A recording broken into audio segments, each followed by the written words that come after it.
Hi everyone, welcome back to let's study. So everyone, आज के इस वीडियो में आप लोगों के साथ यहाँ पर मैं डिस्कस करूंगी वो टॉपिक है हमारा ग्रेविटेशनल पोटेंशियल एनर्जी। ठीक है, यानी गुरुत्वीय स्थितिज ऊर्जा। ठीक, तो देखिए जो गुरुत्वीय स्थितिज ऊर्जा है, आप यहाँ से इसी हेडिंग से आप समझ गए होंगे ये जो गुरुत्वीय है यानी वो पोटेंशियल एनर्जी जिसमें क्या काम कर रही है, ग्रेविटी काम कर रही है। अभी हम देखिए, मैं आपको यहाँ पर कुछ एग्जांपल से अगर मैं आपको बताऊं, ये जो पोटेंशियल एनर्जी है इसको हम कैसे स्टोर करते हैं।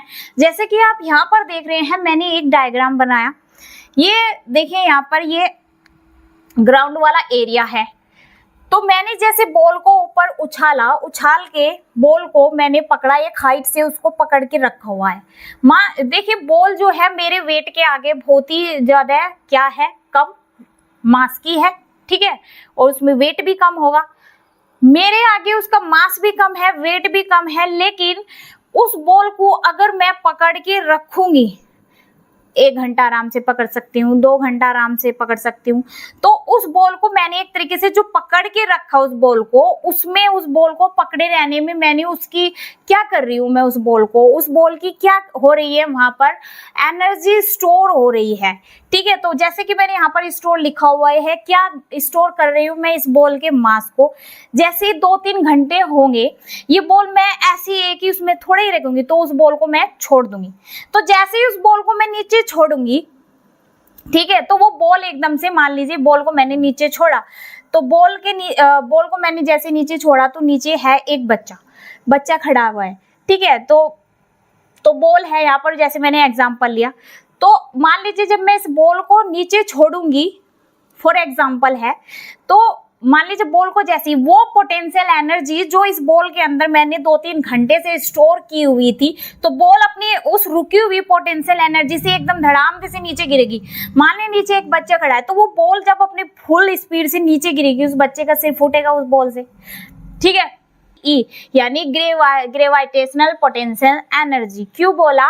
क्योंकि गुरुत्व के कारण जो अर्थ है, अर्थ इस बॉल पर अपनी साइड, नीचे की साइड क्या लगा रही है, फोर्स लगा रही है। अर्थ अपना फोर्स लगा रही है इस बॉल को खींचने में। अर्थ ने फोर्स लगाया इस बॉल को अपनी साइड खींचने में, और मैं इस बॉल को फोर्स लगा रही हूँ ऐसे पकड़ के रखने में। ठीक है, तो देखिए जो अर्थ इस बॉल को मैं नीचे नहीं गिरने दे रही हूँ, बॉल को मैंने पकड़े हुए रखा है। तो बॉल को अगर मैं काफी देर तक ऐसे बॉल की इच्छा है नीचे आने की, क्योंकि अर्थ इसे अपनी ओर नीचे खींच रही है। कौन सा फोर्स लगा रही है? ग्रेविटेशनल फोर्स लगा रही है। लेकिन मैं इस बॉल को नीचे नहीं छोड़ रही हूँ, बॉल को मैंने ऐसे पकड़ा हुआ है। तो बॉल को जब मैंने ऐसे पकड़ा हुआ है काफी देर तक, तो इसमें जो एनर्जी स्टोर हो गई है, इसे ही कहते हैं, कोई भी वो चीज जो नीचे आने, अर्थ की ग्रेविटी के कारण नीचे आने की कोशिश करेगी, अर्थ की ग्रेविटी के कारण जो भी कोई भी ऑब्जेक्ट है जो अर्थ की ग्रेविटी के कारण नीचे आने की कोशिश करेगा, वो ऑब्जेक्ट जिसको हम नीचे आने से रोकेंगे, तो उस ऑब्जेक्ट में जो एनर्जी स्टोर होती है वो होती है पोटेंशियल एनर्जी। ठीक है, और वो पोटेंशियल एनर्जी जिस पर अर्थ काम कर रही है, तो वो एनर्जी कौन सी होगी? ग्रेविटेशनल पोटेंशियल एनर्जी होगी। जैसे कि मैंने अभी आपको बताया, गुरुत्व के कारण वस्तु में जो स्टोर हुई एनर्जी होती है उसे ही कहते हैं ग्रेविटेशनल पोटेंशियल एनर्जी।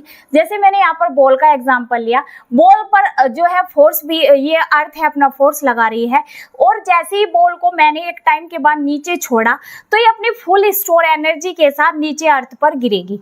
अब मान लीजिए जैसे मैंने यहाँ पर एक बच्चे को इंक्लूड किया अपने इस एग्जाम्पल में, बॉल जो मैंने बहुत देर से रखी हुई थी, वो अपनी जो रुकी हुई उसमें पोटेंशियल एनर्जी है उसके साथ नीचे उस बच्चे के ऊपर गिरेगी, तो बच्चे को चोट लगेगी। तो वो ऑब्जेक्ट, देखिए इस हम ग्रेविटेशनल जो पोटेंशियल एनर्जी से हम फील कर सकते हैं।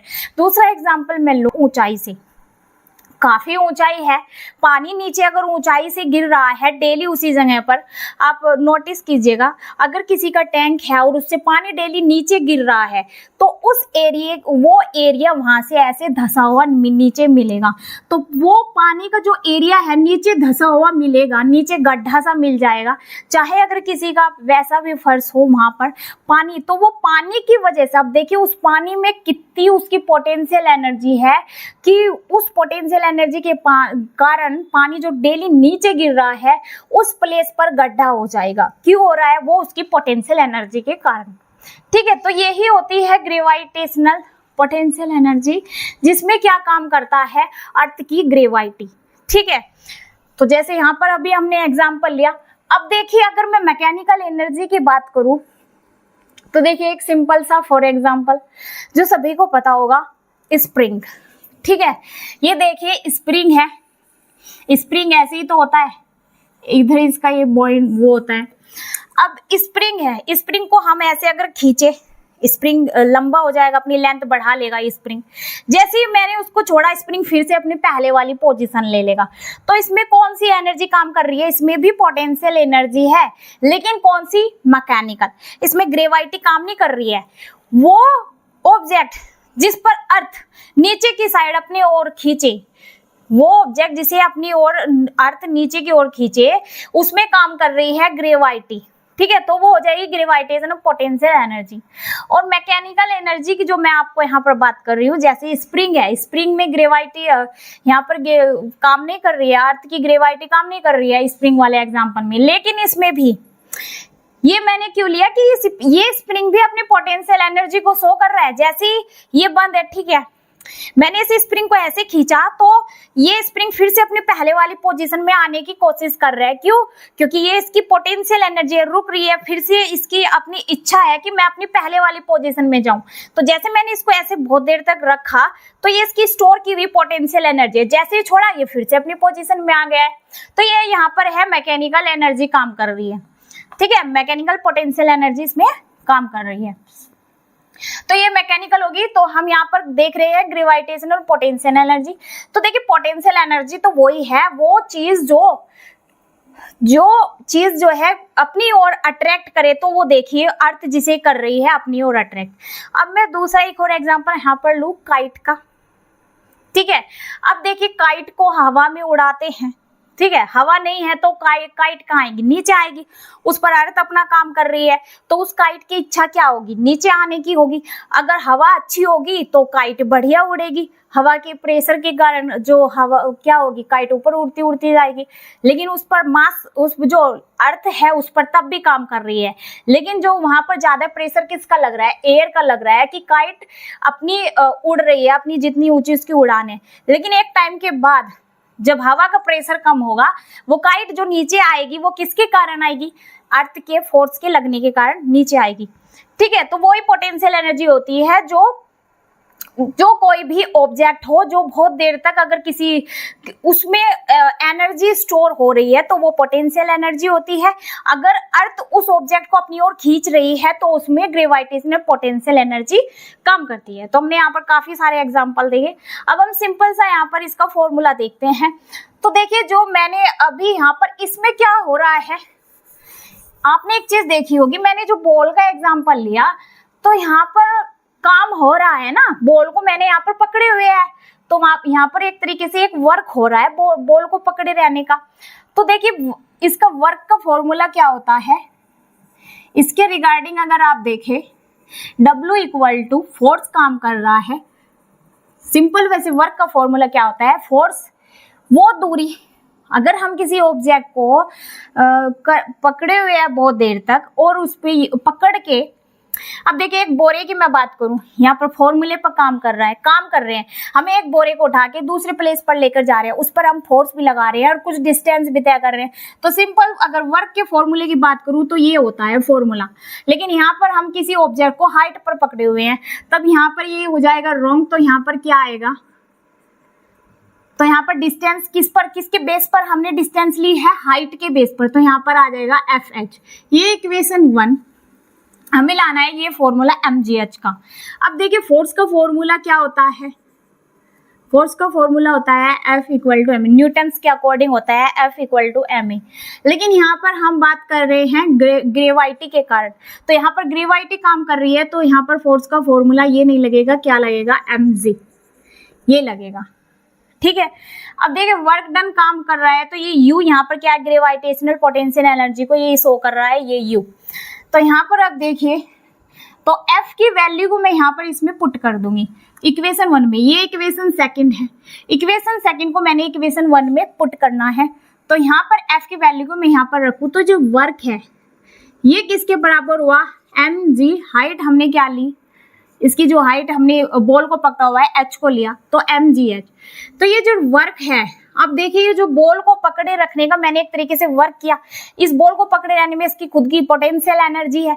तो इस पर जो वर्क किया जा रहा है, अर्थ जो इस पर फोर्स लगा रही है, तो ये एक तरीके से जो वर्क किया जा रहा है इस बॉल को पकड़े रहने का, इसमें जो पोटेंशियल एनर्जी इकट्ठी हो रही है, ये वर्क ग्रेविटेशनल पोटेंशियल एनर्जी के बराबर होता है।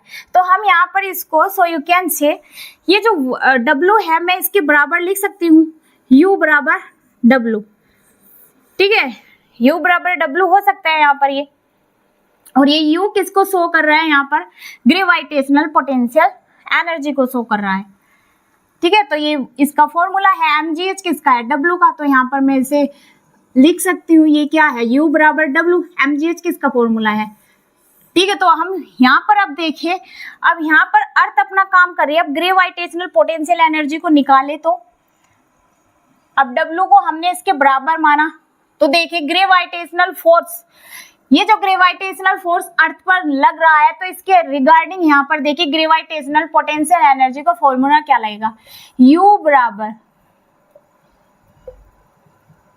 क्या था उसका फॉर्मूला, ग्रेविटेशनल फोर्स का फॉर्मूला था G M M E M, ये जो मास है दूसरा ऑब्जेक्ट का है, यानी बॉल का मास है, ये जो मास है ये अर्थ का मास है, अपॉन क्या था यहाँ पर R स्क्वायर था ना, तो हम यहाँ पर R ही लेंगे, क्या लेंगे, R ही, क्योंकि ये रेडियस, ये यहाँ पर अब हम बात कर रहे हैं अर्थ की, ठीक है। अब ये बॉल है, यहाँ पर अर्थ के रिगार्डिंग हम ग्रेविटेशनल पोटेंशियल एनर्जी को निकाल रहे हैं, तो यहाँ पर हमने रेडियस डिस्टेंस किसके रिगार्डिंग ली, R के हम जो W को है अब ग्रेविटेशनल पोटेंशियल एनर्जी में रख रहे हैं, तो यहाँ पर हमने अब डिस्टेंस R को लिया।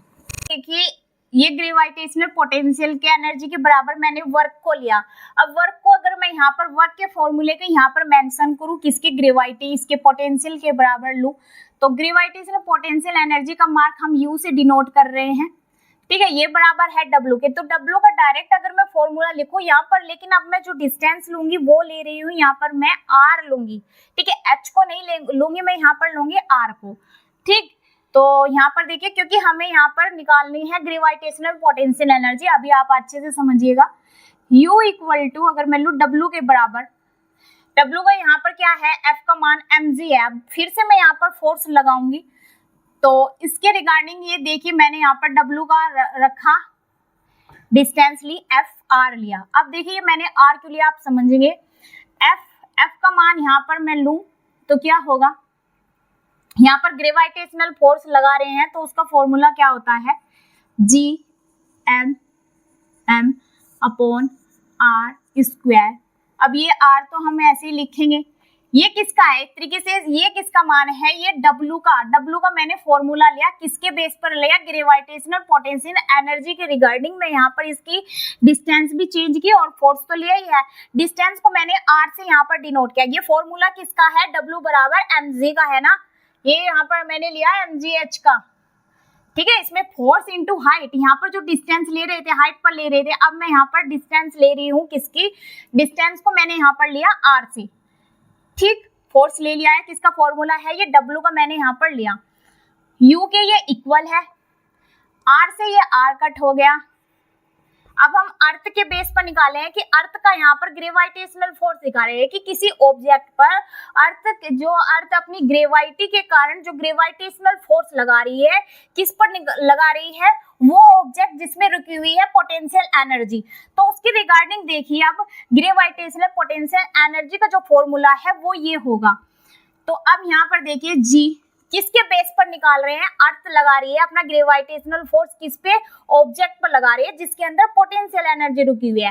तो कौन काम कर रही है, यहाँ पर अर्थ काम कर रही है ऑब्जेक्ट पर। तो यहाँ पर मैं अर्थ का अगर लिखूं तो m ही अर्थ का मास लूंगी अब, और ऑब्जेक्ट को लूंगी, ऑब्जेक्ट का मास लिया। काम कौन कर रही है, अर्थ की रेडियस काम कर रही है। अब देखिए ये अर्थ है, नहीं समझे तो ये इसकी रेडियस, ये अर्थ का मास me से शो किया, ये r, ठीक है, ये ऑब्जेक्ट है, इस ऑब्जेक्ट को अपनी ओर खींचा अर्थ ने, तो यहाँ पर ये मैंने अर्थ का मास भी लिया, अर्थ का ग्रेविटेशनल फोर्स लिया, यहाँ पर ये ऑब्जेक्ट का मास लिया, क्या ये यहाँ पर इसके डिस्टेंस है, इतने डिस्टेंस से ऑब्जेक्ट को अपनी ओर खींचा। ठीक है, तो ये इसलिए मैंने यहाँ पर फॉर्मूला लगाया। तो अब यहाँ पर देखिए ये क्या बन गया, G_MEM/r। अब यहाँ पर मैं लगा रही हूँ एक माइनस का मार्क। अब देखिए ये मैंने माइनस का मार्क क्यों लगाया, अभी आप यहाँ पर देखिएगा, क्योंकि ये जो ग्रेविटेशनल पोटेंशियल एनर्जी है, ये जो ग्रेविटेशनल पोटेंशियल एनर्जी है ना, ये क्या करती है, ये जो ग्रेविटेशनल पोटेंशियल एनर्जी है ये निगेटिव डायरेक्शन में काम करती है। अब देखिए कैसे, अर्थ लगा रही है यहाँ पर, देखिए अब यहाँ पर समझिए अर्थ कैसी होती है, गोल, ये भी अर्थ का ही है, ये नॉर्मल फॉर्मूला था, U इक्वल टू यानी पोटेंशियल एनर्जी का ही था। ठीक है, ये भी फॉर्मूला, लेकिन ये ग्रेविटेशनल पोटेंशियल एनर्जी का फॉर्मूला जो अभी हमने यहाँ पर निकाला, क्या निकाला, U इक्वल टू -G_MEM/r। ठीक, अब देखिए ये अर्थ फोर्स लगा रही है इस ऑब्जेक्ट को अपनी ओर खींचने में, और मैंने जैसे यहाँ पर आपको बताया, आप समझिए ये बॉल को मैंने यहाँ पर पकड़ा हुआ है, इसी बॉल का एग्जांपल ले रही हूँ, तो बॉल को मैंने पकड़ा हुआ है, अर्थ खींच रही है बॉल को अपनी ओर, बॉल को पकड़े हुए हूँ मैं अपनी ओर, तो अर्थ लगा रही है अपना नीचे की ओर फोर्स, और मैं बॉल को ऊपर पकड़े रहने के लिए, इस बॉल को ऊपर पकड़े रहने के लिए अपोजिट डायरेक्शन में, अर्थ के अपोजिट डायरेक्शन में मैं फोर्स लगा रही हूँ। और जो ये ऑब्जेक्ट है, ऑब्जेक्ट को मैंने आपको बताया अभी, ऑब्जेक्ट को जो हम पकड़े हुए हैं, उस ऑब्जेक्ट की अपनी जो पोटेंशियल एनर्जी है, ठीक है, वो पोटेंशियल एनर्जी पर जो मैं फोर्स लगा रही हूँ वो कौन सा लग रहा है, निगेटिव डायरेक्शन में लग रहा है। इसलिए हमेशा जो ग्रेविटेशनल पोटेंशियल एनर्जी है वो क्या होगी, निगेटिव होगी। ठीक है, ग्रेविटेशनल पोटेंशियल एनर्जी क्या होती है, यहाँ पर लिख देती हूँ मैं शॉर्ट में,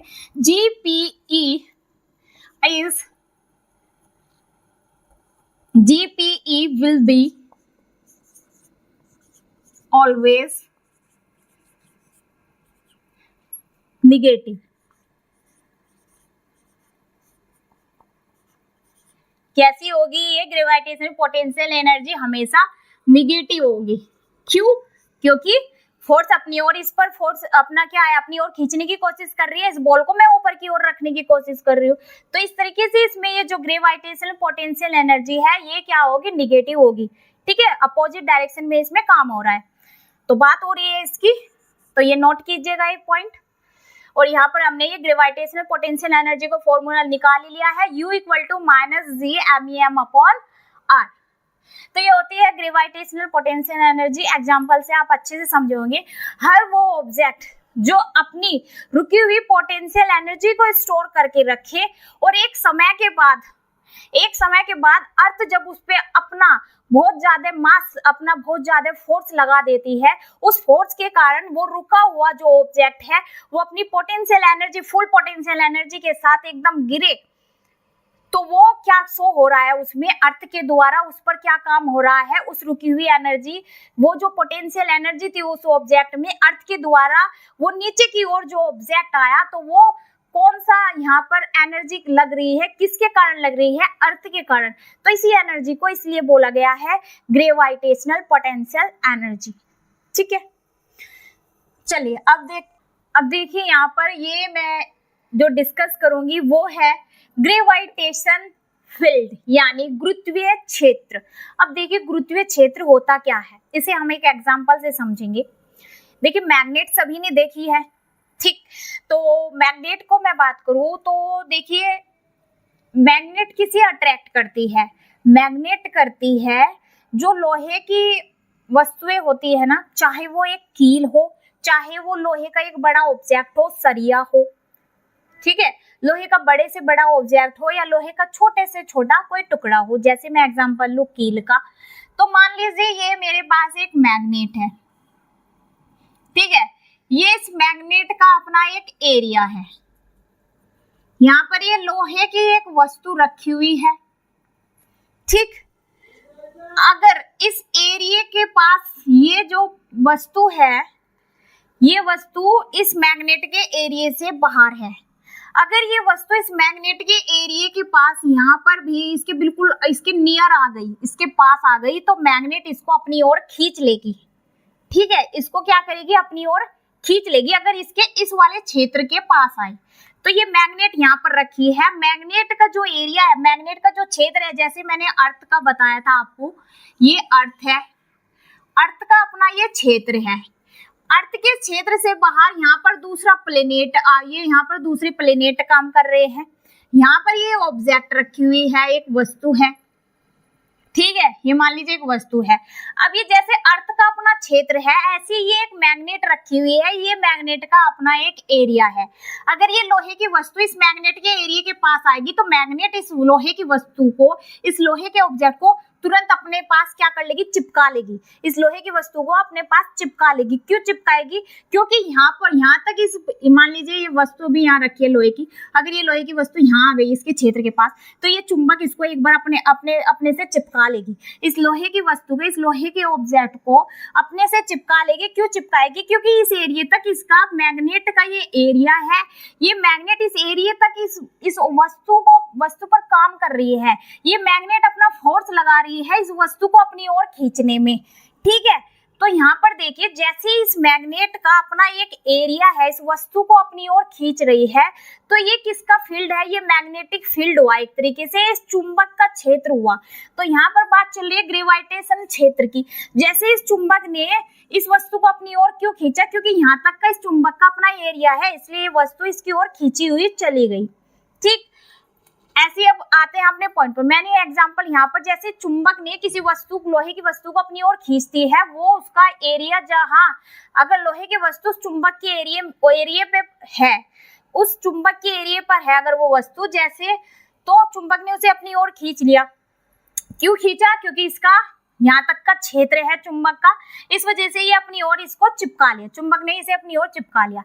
ऐसे ही अर्थ देखें। अब हम बात करते हैं अपने ग्रेविटेशन क्षेत्र की बात करते हैं, यानी गुरुत्वीय क्षेत्र की बात करते हैं। ये है अर्थ, ये अर्थ का यहाँ तक का अपना इसका गुरुत्वीय क्षेत्र है, यानी इसका यहाँ पर ये अपना फोर्स लगा रही है। जैसे ये ऑब्जेक्ट, समझिए अब ऑब्जेक्ट दूसरे प्लेनेट के पास पहुंच गया है, अब अर्थ का फोर्स इस ऑब्जेक्ट पर काम नहीं करेगा। क्यों, क्योंकि ये वाला जो ऊपर वाला जो प्लेनेट है, अब इस चुंबक पर ज्यादा फोर्स लगा रहा है, इस अर्थ का फोर्स इस पर काम नहीं कर रहा है, क्योंकि ये इससे बाहर चला गया है। इस सिचुएशन में अब यहाँ पर देखिए, जब एक वस्तु का द्रव्यमान, कोई वस्तु है उसका मास एक वस्तु जब दूसरे प्लेनेट का गुरुत्वाकर्षण क्षेत्र, देखिए ऑब्जेक्ट ना उसी के पास जाएगा जिस प्लेनेट का गुरुत्वीय क्षेत्र उस पर ज्यादा काम करेगा।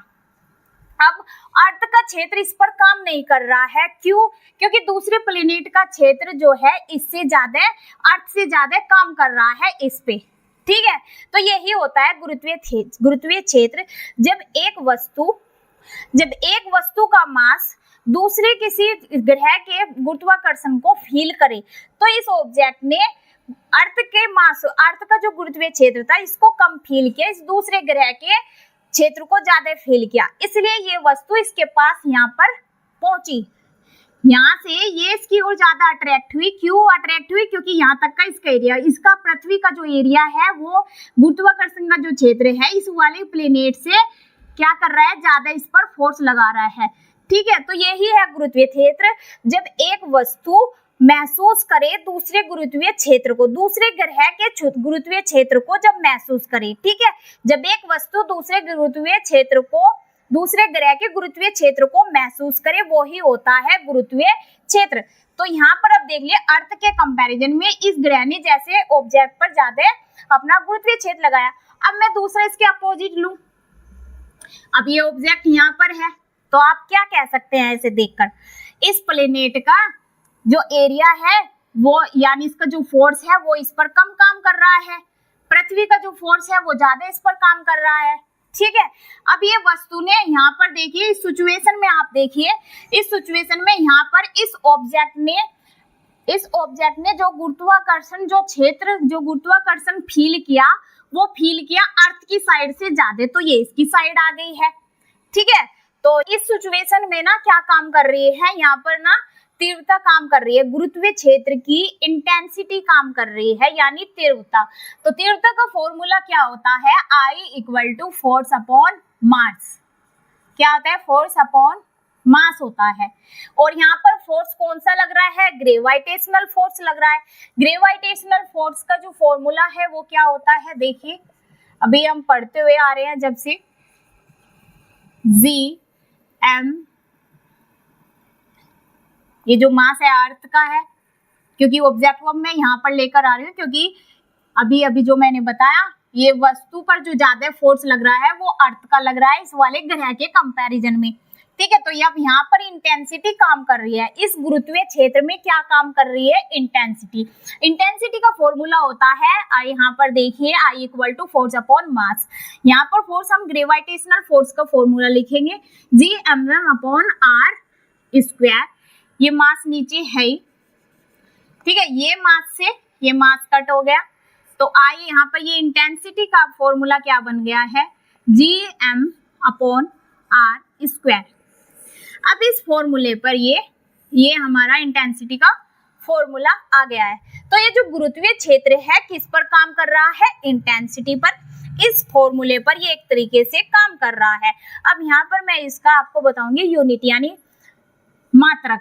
अब इसका मात्रक देखिए क्या निकलेगा। इसकी अगर डायमेंशन की बात करें उसको भी अभी हम यहाँ पर देखेंगे। तो फॉर्मूला देखिए, हमारा फॉर्मूले से ही यूनिट को निकाला जाता है।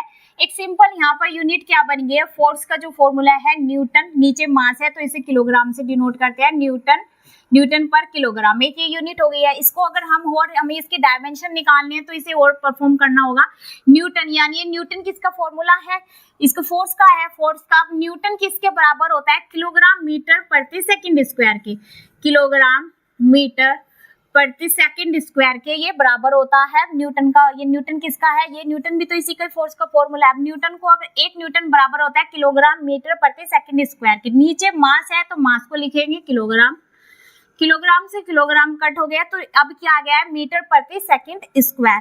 तो इस इंटेंसिटी का एक तरीके से यहाँ पर अब जो मात्रक आया वो क्या आ गया है, इंटेंसिटी का जो मात्रक आ गया है अब मीटर प्रति सेकंड स्क्वायर, ये इसका यूनिट आई निकल के। अब हम यहाँ से इसके डायमेंशन निकालें तो इसके जो डायमेंशन है वो निकलेगी, आप यहाँ से निकाल सकते हैं, डायमेंशन हमने शुरू से निकाल दी। डायरेक्ट में इसकी अगर आपको डायमेंशन बताऊं LT-2 ये इसकी डायमेंशन होगी।